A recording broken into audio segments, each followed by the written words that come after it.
प्यारे विद्यार्थियों, आज हम भूगोल का दूसरा अध्याय जो है वो पढ़ेंगे, जिसका नाम है विश्व जनसंख्या वितरण, घनत्व एवं वृद्धि, the world population distribution, density and growth. जनसंख्या क्या होती है? सबसे पहले, जनसंख्या किसी भी राष्ट्र का महत्वपूर्ण हिस्सा होती है। एक निश्चित भौगोलिक क्षेत्र में रहने वाले लोगों की संख्या को जनसंख्या कहते हैं। किसी देश में रहने वाले लोगों की संख्या और उनका जीवन स्तर से पता चलता है कि वे संसाधनों का किस सीमा तक जो है वो उपयोग करते हैं। पिछले कुछ दशकों में विश्व की जनसंख्या तीव्र गति से बढ़ती जा रही है। 2001 में विश्व की जनसंख्या 6.7 अरब हो गई थी और आज विश्व की जनसंख्या लगभग 8 अरब होने को है। 1830 में विश्व की जनसंख्या 1 अरब हो गई। 1930 में जो है विश्व की जनसंख्या 100 वर्षों में 2 अरब हो गई।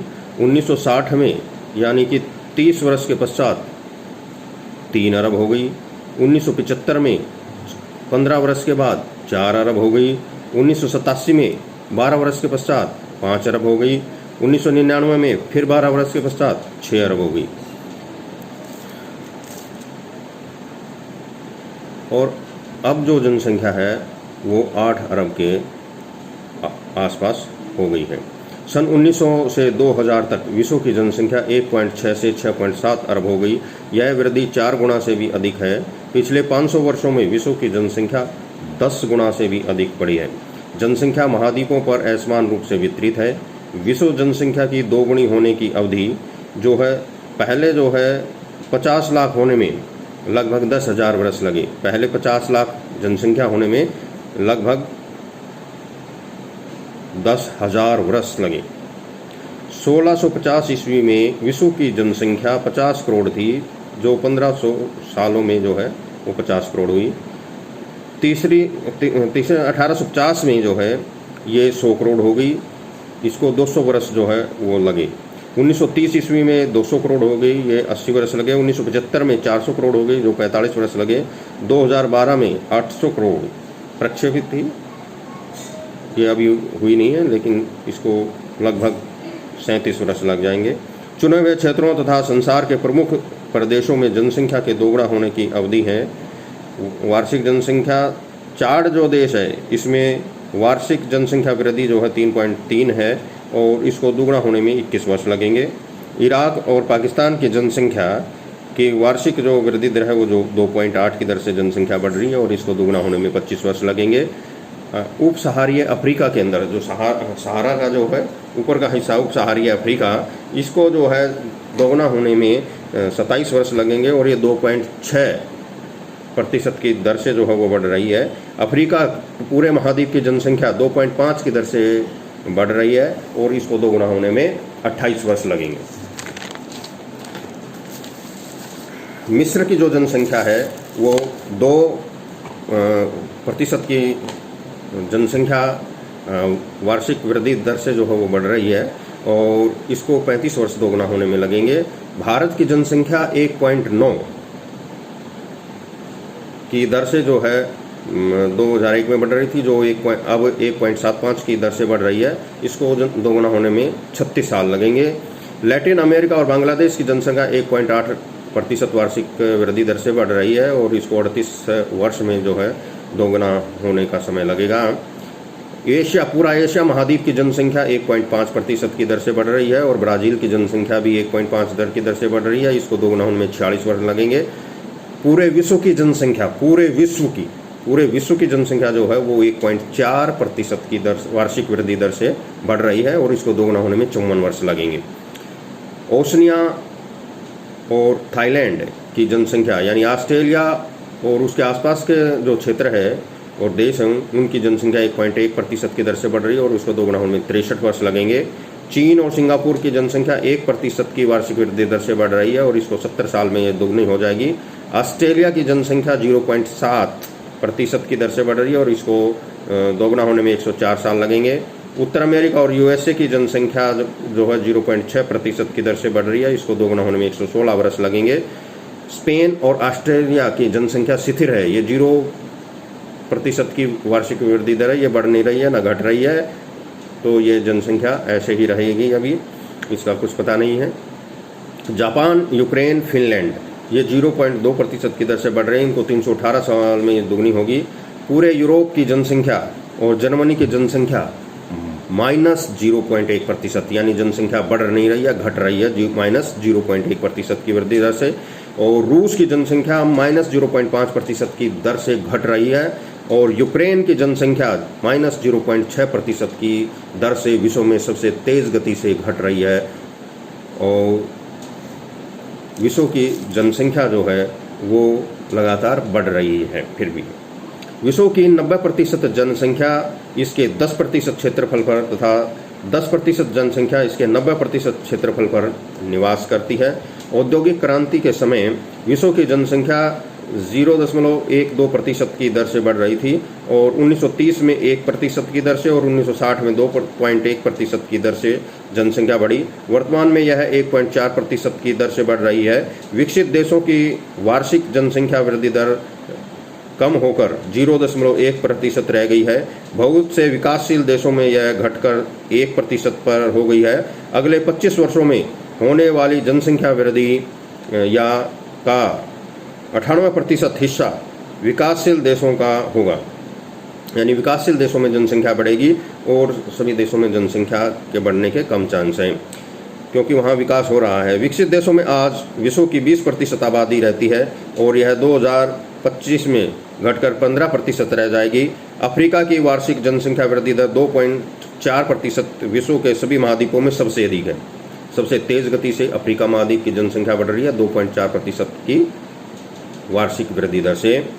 नाइजीरिया सबसे अधिक जनसंख्या वाला देश है अफ्रीका का और इसकी जनसंख्या वृद्धि दर 2.4% वार्षिक है। दक्षिण अमेरिका, एशिया, ओशनिया तथा उत्तर अमेरिका में औसत वार्षिक वृद्धि दर 1 से 2% के बीच है। इसके विपरीत विश्व की जनसंख्या की यह वार्षिक परिवर्तन दर धीमी लगती है, लेकिन यह 2 कारणों से भ्रांतिजनक हो सकती है।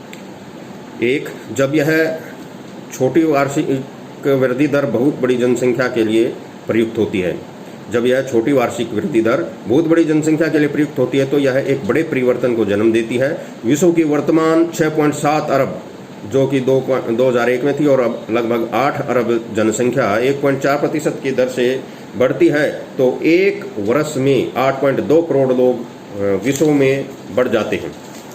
विश्व में 8.2 करोड़ लोग बढ़ जाते हैं, जो जर्मनी की जनसंख्या के बराबर है। एक जर्मनी जितनी जनसंख्या हर वर्ष जो है विश्व में बढ़ जाती है। ये परिवर्तन संचयी होते हैं। दूसरा पॉइंट है, ये परिवर्तन संचयी हो जाते हैं क्योंकि कुछ वर्षों तक वृद्धि दर के धीरे धीरे घटते जाने पर भी कुल जनसंख्या में प्रति वर्ष वृद्धि होती रहती है। वृद्धि दर घट जाती है और जनसंख्या लेकिन फिर भी बढ़ जाती है। उदाहरण के तौर पर जनसंख्या 1.4 से 1% पर आ जाती है, लेकिन फिर भी जनसंख्या का साइज बड़ा होने की वजह से टोटल जनसंख्या जो है वो बढ़ती जाती है। विगत दशक में यूरोप के 18 देशों की जनसंख्या में काफ़ी कमी आई है। ये शून्य वृद्धि वाले देश हैं, ऋणात्मक वृद्धि वाले देश हैं। जर्मनी यूरोप का सर्वाधिक जनसंख्या वाला देश है, इसकी जनसंख्या भी घट रही है। CIS जो कि पूर्व सोवियत संघ के जो विघटन के बाद जो देश बन गए थे उनको CIS के देश बोलते हैं, कि कई गणराज्यों में पर्यावरणीय व सामाजिक दशाओं के ह्रास के फलस्वरूप विनाशकारी जनसांख्यिकीय ह्रास देखने में मिलता है। यूक्रेन की जनसंख्या -0.6% प्रति वर्ष की दर से जो है घट रही है। यह विश्व में सबसे तेज गति से घटती हुई जनसंख्या है। बढ़ती जनसंख्या का दबाव भूमि तथा प्राकृतिक संसाधनों पर सर्वाधिक पड़ रहा है। अनेक स्थानों पर शुद्ध जल दुर्लभ वस्तु होती जा रही है, जंगल समाप्त हो रहे हैं, मृदा का अपरदन तथा समुद्र की मछलियों का अतिशोषण हो रहा है। जनसंख्या वृद्धि सामाजिक समृद्धि और उन्नति की सूचक होती है क्योंकि इससे संसाधन आधार बढ़ते हैं। यदि जनसंख्या वृद्धि को समस्या के रूप में देखा जाता है जैसे भारत और चीन में, तो जनसंख्या नियंत्रण के उपाय तथा कार्यक्रम चलाए जाते हैं। 2004 में एशिया की कुल जनसंख्या 387.5 करोड़ थी, जो सभी महाद्वीपों में सर्वाधिक थी। उसके बाद जो है अफ्रीका महाद्वीप है जिसकी जनसंख्या 88.5 करोड़ थी। तीसरे स्थान पर यूरोप है जिसकी जनसंख्या 72.8 करोड़ थी। उत्तर अमेरिका की 51.1 करोड़, दक्षिण अमेरिका की 36.5 करोड़ और ओशनिया की 3.3 करोड़ जनसंख्या थी। तो विश्व में सबसे कम जनसंख्या वाला महाद्वीप ओशनिया और सबसे अधिक जनसंख्या वाला महाद्वीप जो है एशिया है, लेकिन सबसे तेज गति से जनसंख्या जिसकी बढ़ रही है वो अफ्रीका महाद्वीप है। जनसंख्या वितरण को प्रभावित करने वाले कारक क्या हैं? कौन कौन से तत्व हैं, कौन कौन से फैक्टर हैं जो जनसंख्या को जो है वो प्रभावित करते हैं? इसमें सबसे पहले हैं भौतिक कारक। इसमें उच्चावच, जलवायु, मृदा, प्राकृतिक वनस्पति, जल तथा खनिज संपदा हैं। सांस्कृतिक कारक हैं प्राचीन परंपराएं तथा व्यवहार, धर्म, भाषा, पसंद। आर्थिक कारक हैं कठिन आर्थिक दशाएं, बेरोजगारी, धर्म, जातीय या राजनीतिक असहिष्णुता, वर्ग संघर्ष तथा युद्ध जैसे प्रतिकर्ष कारकों के प्रभाव से लोग एक क्षेत्र से दूसरे क्षेत्र में प्रवास कर जाते हैं। अपकर्ष कारक हैं उन्नत आर्थिक अवसर, रोजगार, सुरक्षा अवसर, पारिवारिक मिलन, स्थिरता, बेहतर सुविधाएं, लोकप्रिय सांस्कृतिक लक्षण, राजनीतिक स्वतंत्रता, जनसंख्या को आकर्षित करने वाले तत्व। इसमें जो है वो अपकर्ष कारक हैं। राजनीतिक कारक क्या हैं? आर्थिक कठिनाइयाँ, राजनीतिक अशांति जैसे गृह युद्ध इत्यादि, ये सब जनसंख्या को जो है प्रभावित करते हैं। जनसंख्या वृद्धि, एक निश्चित अवधि में जनसंख्या वृद्धि क्या होती है? हम कहते हैं कि जनसंख्या बढ़ रही है, ठीक है, तो इसकी क्या परिभाषा होगी? एक निश्चित अवधि में किसी निश्चित भौगोलिक इकाई में उपस्थित लोगों की संख्या को जनसंख्या वृद्धि कहते हैं। सामान्यतः 10 वर्ष पश्चात जनगणना होती है, तो 10 वर्ष के पश्चात हमें पता चलता है कि किसी राष्ट्र में या किसी देश में कितने लोग जो है वो बढ़ गए हैं। तो जनसंख्या की प्राकृतिक वृद्धि क्या होती है? प्राकृतिक वृद्धि में दो चीज़ों को हम शामिल करते हैं, जन्म दर और मृत्यु दर। जन्म दर में से मृत्यु दर को जो है वो घटा देते हैं, तो जितना अंतर आता है, जैसे 2001 में जनगणना हुई और उसके बाद 2011 में हुई, तो 2011 की जनगणना में से 2001 की जनगणना को घटा देंगे तो जितना अंतर आया वो हमारी जनसंख्या वृद्धि होगी, और ये प्राकृतिक जो है वो जनसंख्या वृद्धि मानी जाएगी। दूसरा है वास्तविक वृद्धि दर। वास्तविक वृद्धि दर में जो है वो 4 चीज़ों को शामिल किया जाता है। उसमें जन्म दर, मृत्यु दर, आप्रवास और उत्प्रवास। जन्म दर कितने लोग जन्मे, मृत्यु दर कितने लोग जो है वो मर गए, और आप्रवास का मतलब बाहर से कितने लोग किसी विशेष स्थान पे आए हैं, और उत्प्रवास का मतलब उस विशेष स्थान से कितने लोग जो है बाहर चले गए हैं। तो जन्म दर में से मृत्यु दर को घटा देते हैं, कितने लोग यानी जन्मे और कितने मर गए उसका अंतर, प्लस कितने लोग आ गए और कितने लोग चले गए उसका अंतर, इन दोनों को जोड़ देंगे तो वो हमारी आ जाएगी वास्तविक वृद्धि दर। यानी जन्म दर माइनस मृत्यु दर प्लस आप्रवास माइनस उत्प्रवास, या इसको ऐसे भी कह सकते हैं जन्म दर प्लस आप्रवास माइनस मृत्यु दर प्लस उत्प्रवास। तो असोदित जन्म दर क्या होती है? 1000 की जनसंख्या में 100 प्राण जन्मे बच्चों की संख्या असोदित जन्म दर कहलाती है। जन्म दर को असोदित इसलिए कहते हैं क्योंकि इसकी गणना करते समय जन्म न दे सकने वाले व्यक्ति जैसे पुरुष, बालिकाएं, वृद्ध स्त्रियां भी इसमें शामिल किए जाते हैं। यानी 1000 में जो शामिल करते हैं वो उसमें बालिकाएं भी होती हैं, वृद्ध स्त्रियां भी होती हैं, और जन्म न दे सकने वाली औरतें भी होती हैं, पुरुष भी उसमें होते हैं। असोदित जन्म दर बराबर है 1 वर्ष में 100 प्राण जन्मे कुल बच्चों की संख्या बटे में उसी वर्ष के मध्य की कुल जनसंख्या गुणा में 1000, क्योंकि ये 1000 पर होती है इसलिए इसमें गुणा में 1000। इसको CBR से लिखते हैं, क्रूड बर्थ रेट बराबर है BI/P गुणा 1000। उसके बाद आती है असोधित मृत्यु दर। एक निश्चित भौगोलिक क्षेत्र और एक निश्चित समय अवधि में 1000 जनसंख्या पर जितनी मृत्यु होती है उसे मृत्यु दर कहते हैं। इसकी गणना करते समय व्यक्तियों की आयु तथा लिंग का ध्यान नहीं रखा जाता। आयु और लिंग का ध्यान नहीं रखा जाता, इसलिए इसे असोधित मृत्यु दर कहते हैं। यानी असोधित मृत्यु दर बराबर है 1 वर्ष में हुई मृत्यु की संख्या, 1 साल में कितने लोग मर गए, बटे में उसी वर्ष के मध्य में कुल जनसंख्या, यानी उसी साल के मध्य में, यानी जनवरी से लेकर दिसंबर के बीच का जो महीना है, यानी कि 30 जून या 1 जुलाई को जो जनसंख्या है गुणा में 1000। तो इसको CDR से लिखते हैं। इसका सूत्र है CDR बराबर है DI/P गुणा में 1000। तो जनसंख्या परिवर्तन कैसे होता है? जनसंख्या परिवर्तन करने वाले घटक हैं, इसमें 3 घटक हैं, जन्म दर, मृत्यु दर और प्रवास। कैसे किसी स्थान की जनसंख्या जो है परिवर्तित होती है, या तो जन्म दर बढ़ जाती है, लोग ज़्यादा जन्म लेते हैं, बच्चे ज़्यादा जन्म लेते हैं, या मृत्यु दर कितने लोग जो है मर रहे हैं ज़्यादा, या प्रवास का मतलब किसी स्थान पर आ रहे हैं या उस स्थान पर जा रहे हैं। तो आप्रवास और उत्प्रवास के कारण भी जो है जनसंख्या में परिवर्तन आता है। तो आप्रवास क्या है? दूसरे स्थान से जनसंख्या का आ जाना, ये आप्रवास है। उत्प्रवास क्या है? अपने स्थान से चले जाना, उसको उत्प्रवास कहते हैं। प्रवास के प्रकार क्या हैं? आंतरिक प्रवास है, अंतर्राष्ट्रीय प्रवास है। आंतरिक प्रवास में कई भाग हैं, जैसे नगर से नगर, गांव से गांव, गांव से नगर, नगर से गांव। अंतर्राज्यीय प्रवास एक जिले से दूसरे जिले में, और अंतर्राज्यीय प्रवास एक राज्य से दूसरे राज्य में। तो एक है अंतर्राष्ट्रीय प्रवास, एक राष्ट्र से दूसरे राष्ट्र, यानी जैसे भारत से अमेरिका, जापान, इंग्लैंड आदि देशों को प्रवास जो होता है।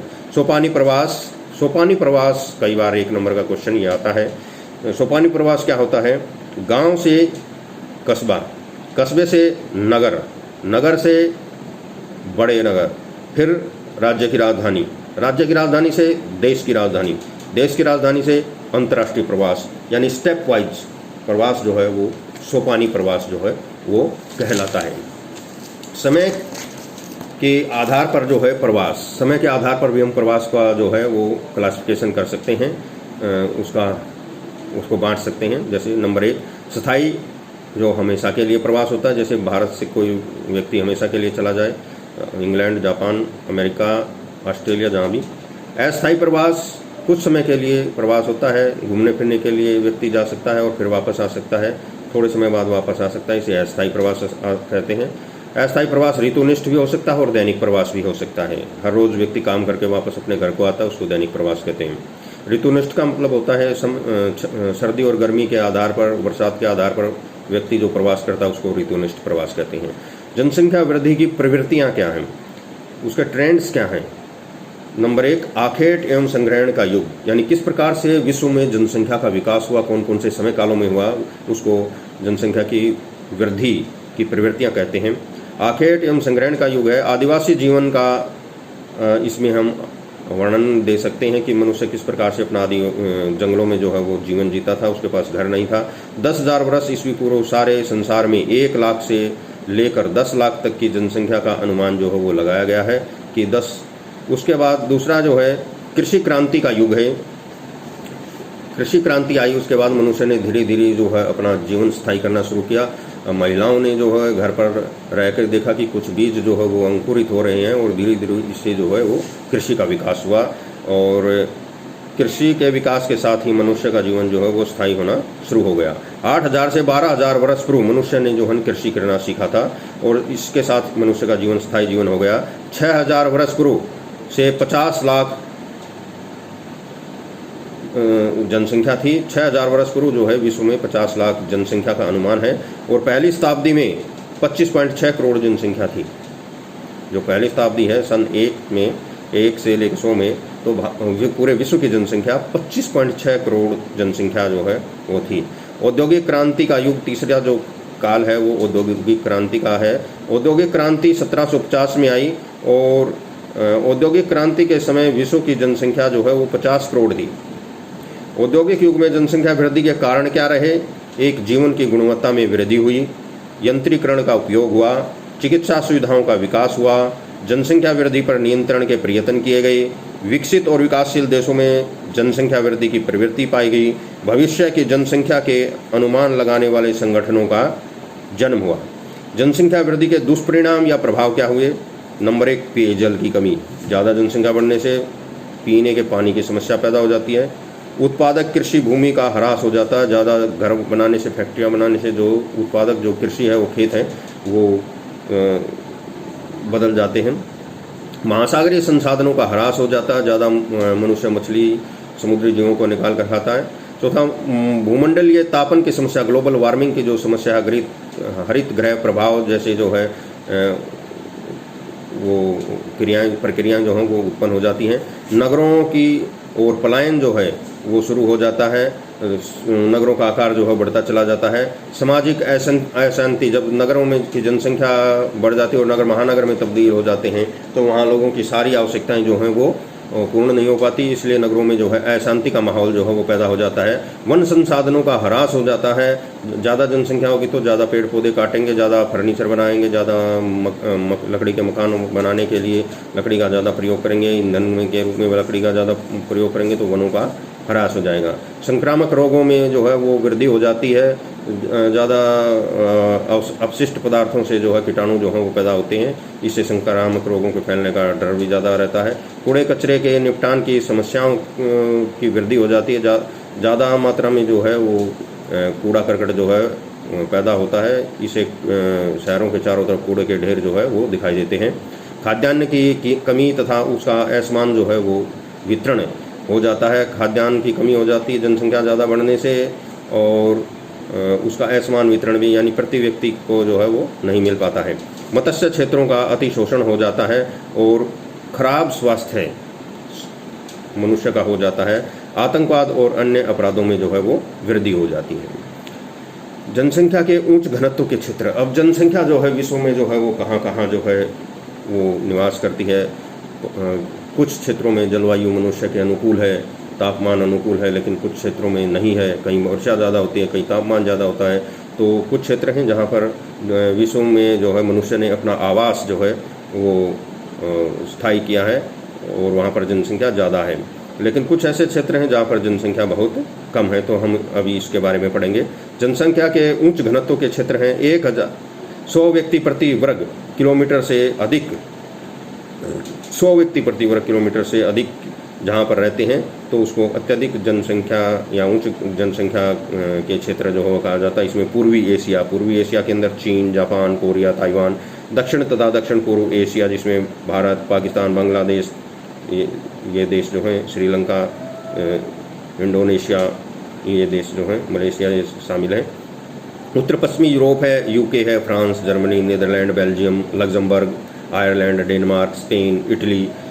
उत्तर अमेरिका का पूर्वी तट, इसमें कनाडा और यूएसए का जो पूर्वी तट है उसमें जनसंख्या जो है ज़्यादा रहती है, जिसमें न्यूयॉर्क है, वाशिंगटन डीसी वगैरह है, ओटावा है, ये शहर हैं।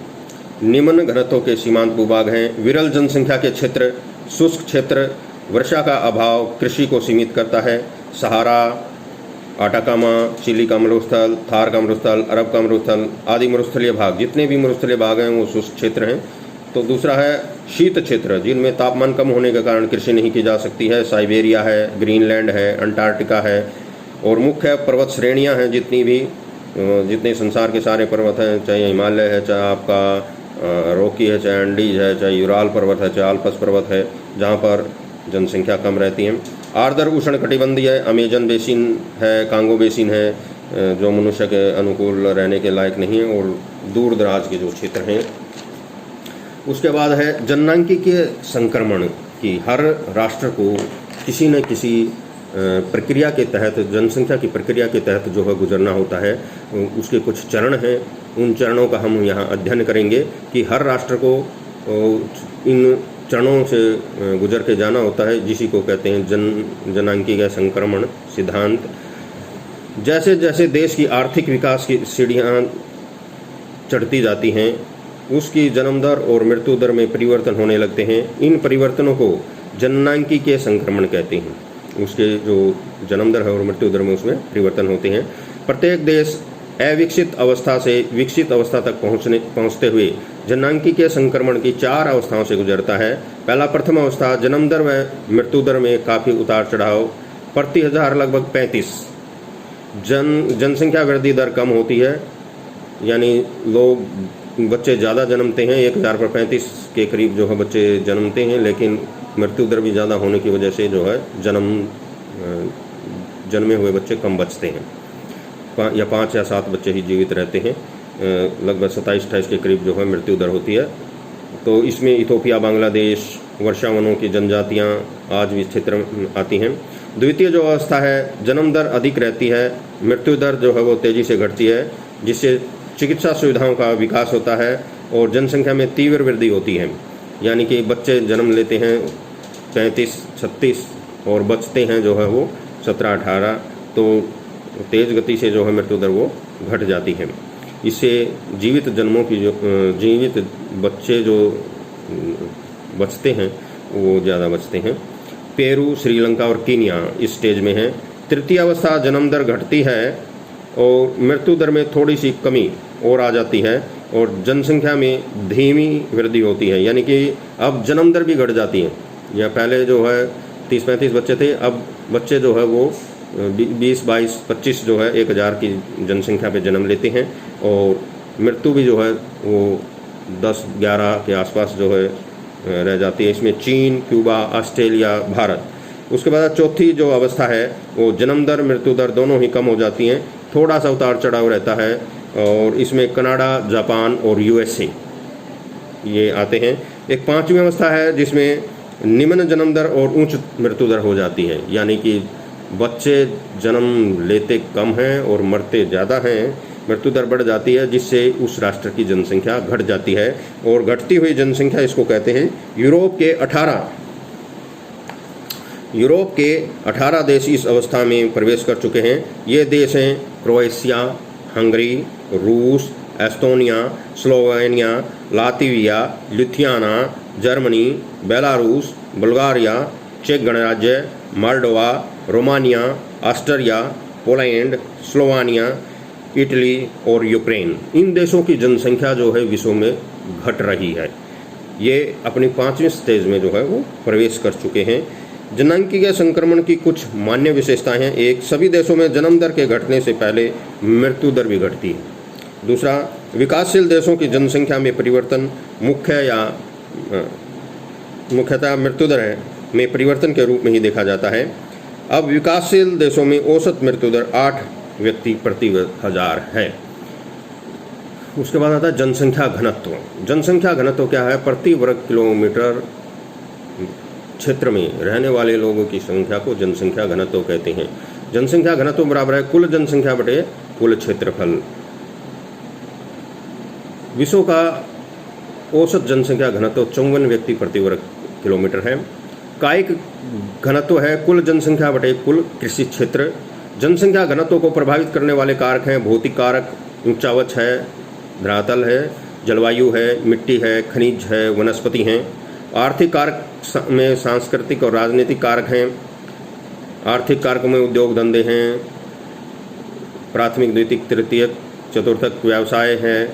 सांस्कृतिक और राजनीतिक कारक हैं, युद्ध है, ग्रह है, शांति है, ये सब।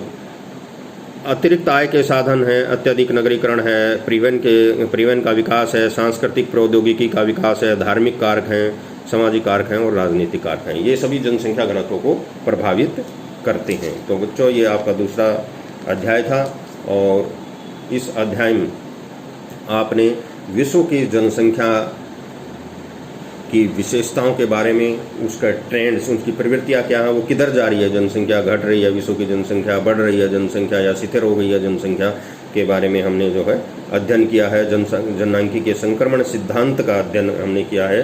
किसी भी राष्ट्र की जनसंख्या जो है कुछ विशेष प्रक्रियाओं या अवस्थाओं से होकर गुजरती है, तो वो कौन कौन सी अवस्थाएं हैं और कौन कौन से राष्ट्र किस अवस्थाओं से गुजर रहे हैं। तो बच्चों, ये दूसरा अध्याय था विश्व की जनसंख्या का।